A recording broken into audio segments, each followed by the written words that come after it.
What's going on, guys? This is James Southers back with another episode of the James Southers Show. Pretty excited about this episode, guys. This is episode number 3. Moving on pretty quick. Sorry about last week, guys. Had some personal things come up that I just could not come around to filming. So here we go. This is episode number 3. So let's get into the first topic, right? So I want to talk about the story about the radio DJ who ended up losing his job uh, from allegedly grabbing Taylor Swift's butt. Her security came and said, "Hey, this guy went in up her skirt and grabbed a piece of that ass." And first off, let me just say, I don't blame the guy if he did. I know it's an allegedly thing, and he's suing her because he says he didn't do it. Said he's met people like Jennifer Lopez and Britney Spears and never had an issue. And now with Taylor Swift, he's having an issue. So he's saying that he was fired for no reason, which I don't know. That just doesn't seem like something that a security guard would just make up. Unless they had some beef, which I don't. I mean, I don't know why they would. His name is David Mueller. He's in Denver, and yeah, I think it's quite funny that he is actually suing her because he was fired for something that he shouldn't have done anyways, which I think he did. Next topic. Amber Rose was catching some heat for something that I really don't see as an issue. A lot of people were coming out talking about her. She has a child, and she was kissing her child on the lips. Okay, I don't see an issue with that. I don't understand why people think it's such a bad thing to be kissing your child on the lips. Like, it's just a sign of affection. That's all it is. I have, like I said, I've got 3 kids. My son is 3.5. He'll be 4 in February. And I have a set of twin girls, and they'll be 2 in November. And I kiss them on the lips all the time. And, like, they come in for it. They know, they expect it. Why? Because that's just what daddy does. That's what mommy and daddy do. We show our affection by hugs and kisses. And, I don't know when that cutoff would be to stop doing that. But I mean, it's her child. It's my children, and like, if you're gonna judge by the way I show my affection to my children, I'm sorry. There's some bigger issues in the world that need to be taken care of, and not pointing out how someone kisses their child. It's not like it's just some random kid walking down the street and you're just like, "Hey, come here, give me kisses." That there's issues with that. That's how you turn into Jared, Jared from Subway. But show your affection to your kids. And don't judge other people for the way they do. If someone doesn't feel like doing it the same way you do, let them be. Next thing I want to talk about, Floyd Mayweather's last fight. He fought Andre Berto. Okay, he's actually from the Orlando area, right down the road from where I reside. And so I was pulling for the kid. At the end of the fight, he did an interview, of course, because Mayweather won. Go figure. And he literally looked like he went for a brisk walk. He had no. It didn't really look like he was in a fight at all. He legitimately was just sweating. That's what it looked like, to me, someone who's not got this deep background in boxing. Yeah, I mean, he literally looked like he went for a jog and got back to the house and was all sweaty and like he just needed to go take a shower. Berto wasn't too messed up either. Obviously, Mayweather is known as one of the best counter punchers. And that's what he did. Berto came in and started swinging, and Mayweather ducked and stuck him. It's what he did the whole fight. Wasn't a whole lot of hugging like it was with Pacquiao or anything like that. But I felt like if I would have paid for that pay-per-view myself, I probably would have been a little bit disappointed. with that fight. Actually, the fights before that, I think the three fights before that all went to decision. They all went to full rounds, full 12 rounds. And when I watch stuff like that, I want to see knockouts. I just want to see someone just get laid out, just hit.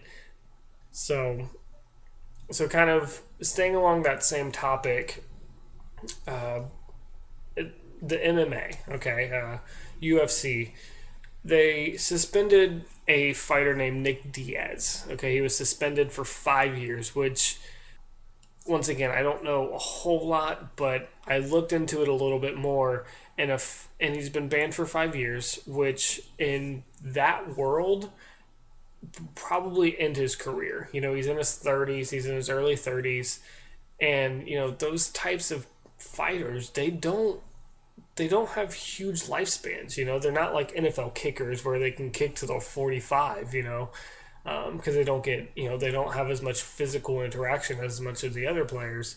But MMA fighter, UFC fighter, a boxer, whatever it may be, they get punched in the head a lot. They get a lot of body injuries. His career may be done as far as that's concerned. It was all because of drugs, all because of marijuana, which I don't smoke. I've never been big in it. Cigarettes, I've never been into any of that kind of stuff. But if that's what you want to do what you do. And yes, I understand it's illegal, but it's not going to be illegal for much longer. And it's not like it's a performance enhancing drug. It's not like he was taking steroids. Yes, I understand it's his third failed drug test, but I think it's a little bit insane.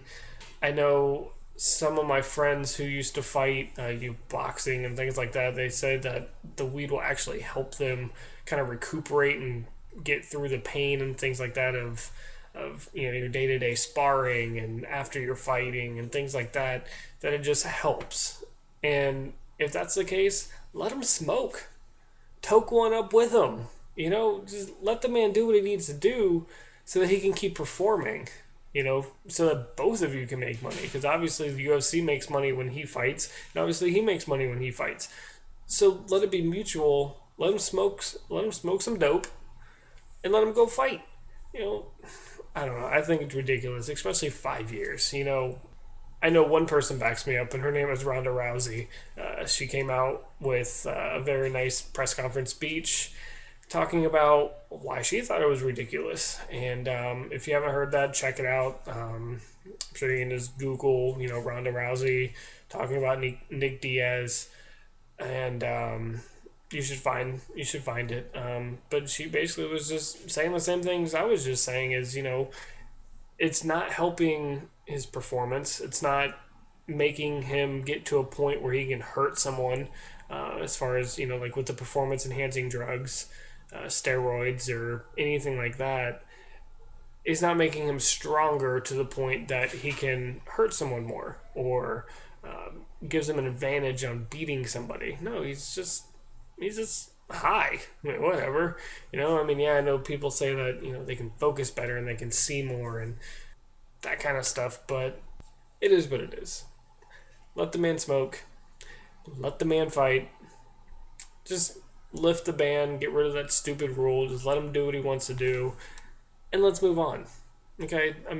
Eventually, in the next year or so, weed's going to be legal everywhere recreationally, and it's just not even going to matter anymore, and this kind of stuff isn't even going to be talked about. But what's sad, that I'll bet you, once when it becomes legal, and he is able to smoke without any kind of legal repercussions, let's see if they lift that ban. I don't think they will, but they should. Once it becomes legal, that kind of stuff should be gone. That sort of stuff, it should be lifted. Let the man fight. I've said that like 7 times, so you understand my stance is what I'm saying. So it's football season. As you heard, I enjoy football. I like football. I love watching football. I love playing football, flag football, touch football, whatever it is. I love everything that includes and involves the pigskin. So I found a list of the top 10 tailgating foods, which some of these I've had, whether it be at a tailgating event at a football game or just hanging out with some friends, hanging out with some family, watching some football. One way or another, these things usually come into play.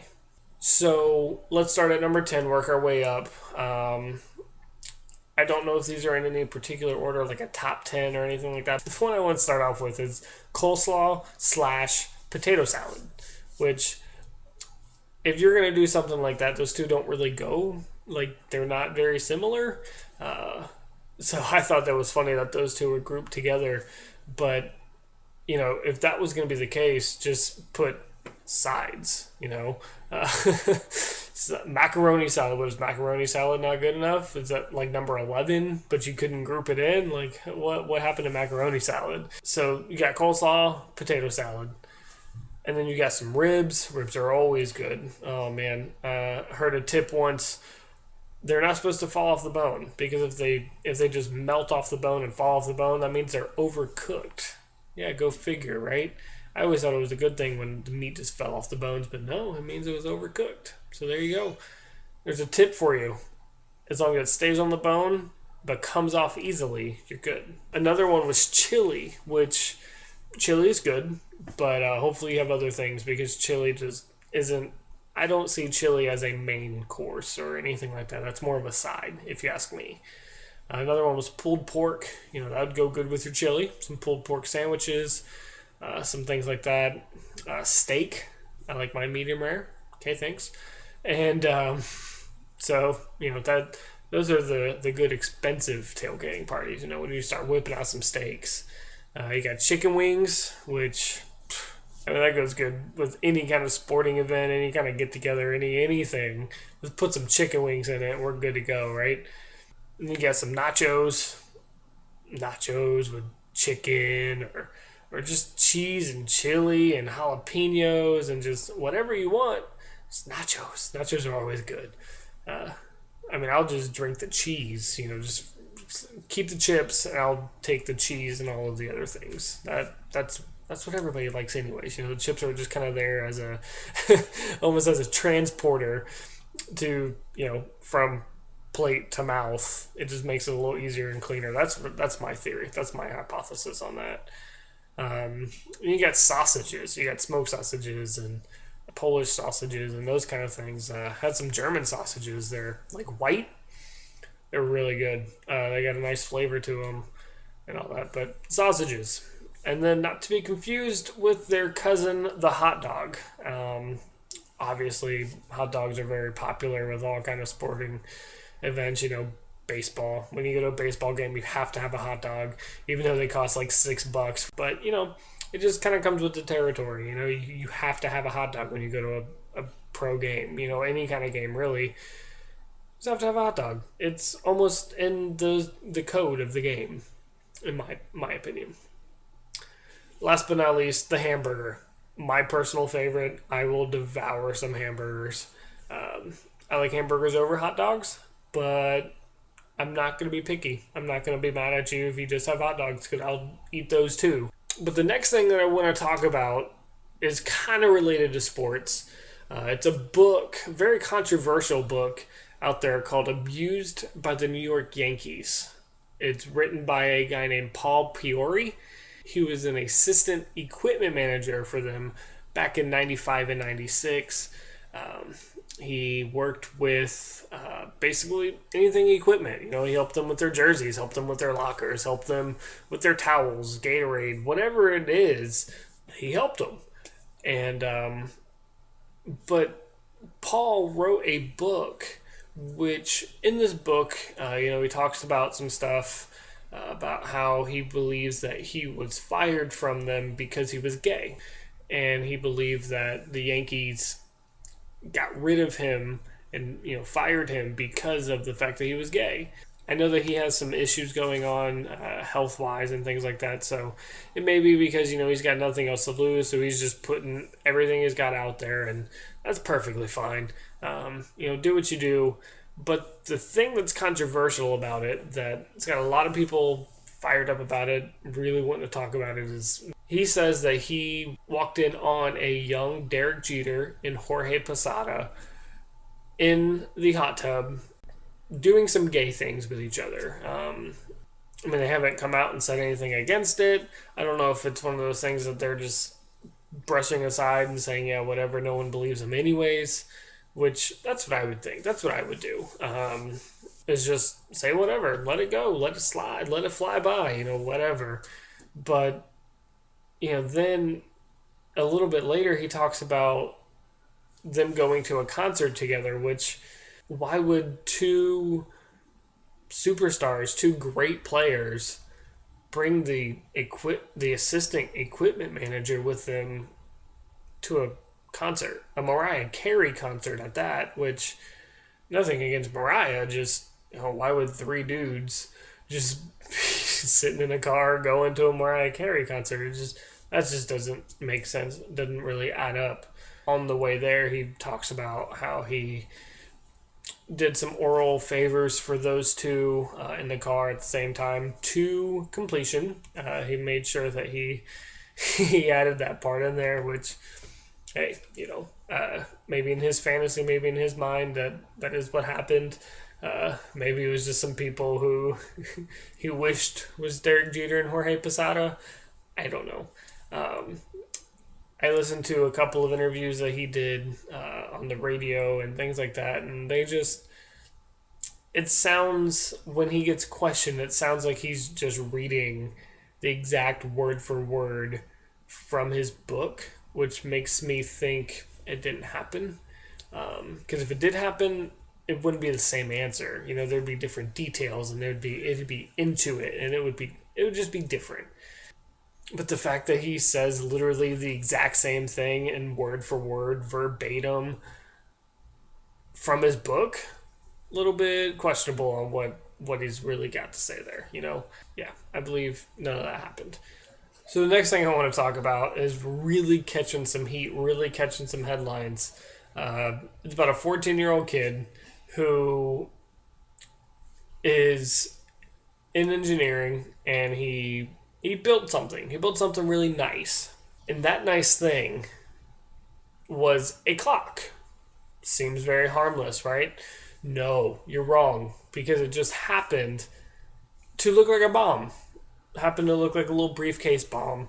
It was in a little, metal pencil holder kind of thing.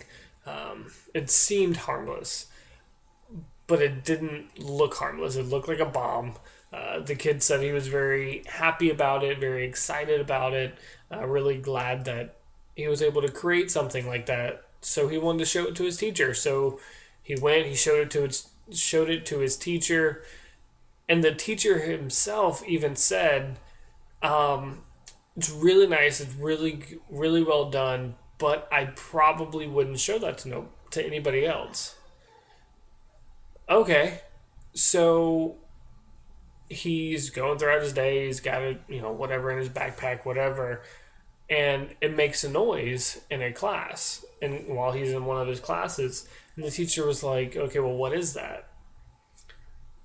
And he pulls it out and he shows her. And long story short, him and the teacher walk down to the principal's office. They get the cops and all that stuff involved. Obviously, it looks like a bomb, and they don't know really what it is. They're not bomb experts. They don't see this stuff all the time. All the teacher knows is looks like a bomb, and it made a sound. To me, yeah, it's a bomb, if you ask me. And the one detail that I forgot to mention, which is pretty important to this story, it's a Muslim kid. Now it makes sense why it's a big story, right?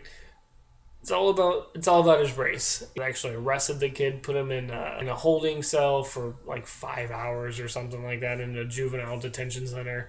I mean, come on. I spent 5 hours in a holding cell. Changed my life. Never want to do it again. That's all I'm going to say. He's trying to pin it on, well, it's because I'm Muslim.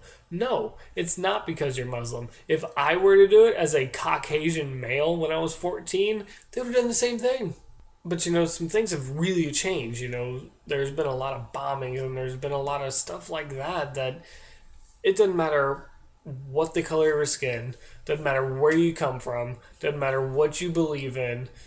If you have something that looks like a bomb, you're going to be questioned. When they see things that are suspicious, they're going to ask questions. It's just what they're going to do, regardless of what you look like. Now, if you believe, well, it's because they're Muslim, they're going to get picked out more and they're going to, it's really going to, they're really going to pinpoint those guys. Okay, believe what you want, but I just want everything to be safe. That's what I care about. I don't care how it happens. If you feel offended because they're searching you, get over it. If you're safe and you're good, who cares? Do what you need to do and move on.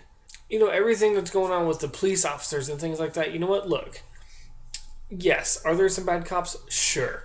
But I have some of my friends that I went to high school with and middle school with and college and things like that. They're cops. And you know what? I respect them. And I drive a lot. And whenever I pull up next to a cop or I see a police officer or a sheriff or a state trooper or whatever, you know what I do? I be nice to them. I say, hey, thanks. Thanks for what you do. Why? Because I've got nothing to hide. I'm not doing anything bad. I've got nothing. So if you want to search me because you think there's something in my bag, awesome, search me. I know I'm good. I know I'm clean. Personal opinion, I feel that people who make a big deal of things really have something to hide. Like I said, personal opinion, just what I believe. If you've got something to hide, you're gonna act a little different, right? You're not just gonna, you can't just hide it well. Nobody can. It's almost impossible. Sure, there are some people stone faced. You can't get nothing out of me. You can't prove nothing. You can't show nothing. That's awesome. But you know what? With me, as far as what I'm going to do, I'm just gonna be easygoing. Why? Because I got nothing to hide. I've got nothing on me. You got nothing on me. So you want to search my car? Sure, search my car. You ain't gonna find nothing. Search my bag. You're not gonna find anything. That's just what I think. That's just what I believe. Let's move away from this, and let's move on to some sex robots. This was coming. I was just waiting for the time that it was actually going to happen. And, there's been talks about it, whatever. But it's funny that it's actually happened. The first sex robot has been created. Her name is Roxy.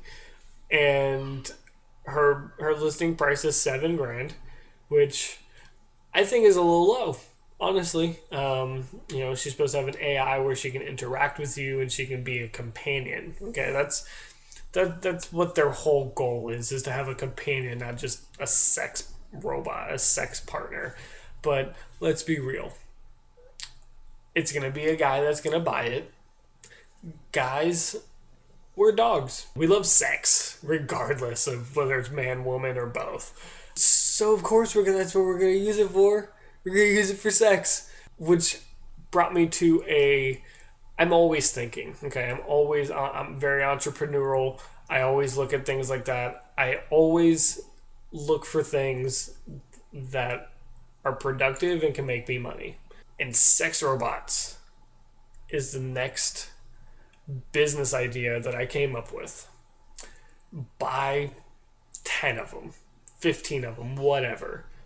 Go to a large city like a New York, or I live in Tampa. It's not that big, but it could probably work. Maybe Tampa or Orlando, or combine the two and have like an I-4 corridor. Go to Vegas, something like that, and have a prostitution ring with sex robots. Mind blown. Just think about the possibilities. Say, I don't know, $100 an hour, and you have your pick of robots, because I'm sure you're going to have ones with big butts, big boobs, very thin. I'm sure you're going to have all different sizes and shapes of sex robots, and you will have them in a plethora. And basically, you just send them out, if someone calls up, says, "Hey, I want this one," you have, maybe hire a bodyguard or something and let them go to the hotel room with the sex robot. Let them go in, let them do their thing, and then give them an allotted amount of time. Afterwards, you come in, you take robot, you go back. Obviously, clean up and whatever, and then just send it off again. It's brilliant. I mean, I don't know if having prostitution with a sex with a robot, I don't know if that's actually illegal or not. If it is, I'm not going to do it. I'm not into illegal things, but I think it's genius. So there you go. And if you want to take that idea, when they start coming out with more, that's perfectly fine. Just send me 1% of your yearly income. I'm cool with that. Just give me a bird dog fee, if you will. Uh, Trust me, I will. I won't be mad at you. I'll actually applaud you for moving forward with that. So I don't have that kind of money to invest, because I'm sure they're all going to be around that same price point. But I hope you make a lot of money with that, because I see that making a lot of money. So, guys, with that, my topics are done. We got two last things. We have a journal reading from Jameis Winston. We allegedly got a hold of it. Let's go ahead and get on into that. It's very short. It's very precise. We got a little page from the one and only number one pick in the 2015 NFL Draft, Jameis Winston. It's not even a full paragraph. He didn't have a whole lot to say. I don't know if he does this all the time or not, or if this may be his only page. I don't know. But, so from Jameis Winston's journal. Dear Journal, week 1 down. I hear the haters. Mariota bested me for once in our careers. That changes now. Never happening again. Just watch me. And Saints, I'm coming to win. Best believe that. That's it. Very short, very sweet, very to the point.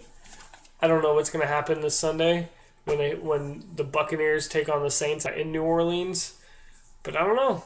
I believe what he wrote, and I think he's going to take care of business. He's going to do what he needs to do. He's going to come out with a victory at an away field, and pretty excited about it. I'm not a huge Bucs fan, but I have started the transformation into being a Bucs fan, living over here in Tampa for about 5 years now. Kind of starting to get into being that Buccaneer fan.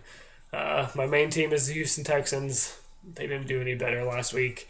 Let's see what they can do this week. Hopefully they'll come out with a win, and that's what I'm pulling for. But I'm pulling for Jameis. Get a hold of his journal, and I'm really excited. I hope they win. Last thing, and I'm done with this. My Urban Dictionary word of the week is gender ninja. I saw this and I laughed. I literally laughed when I saw this.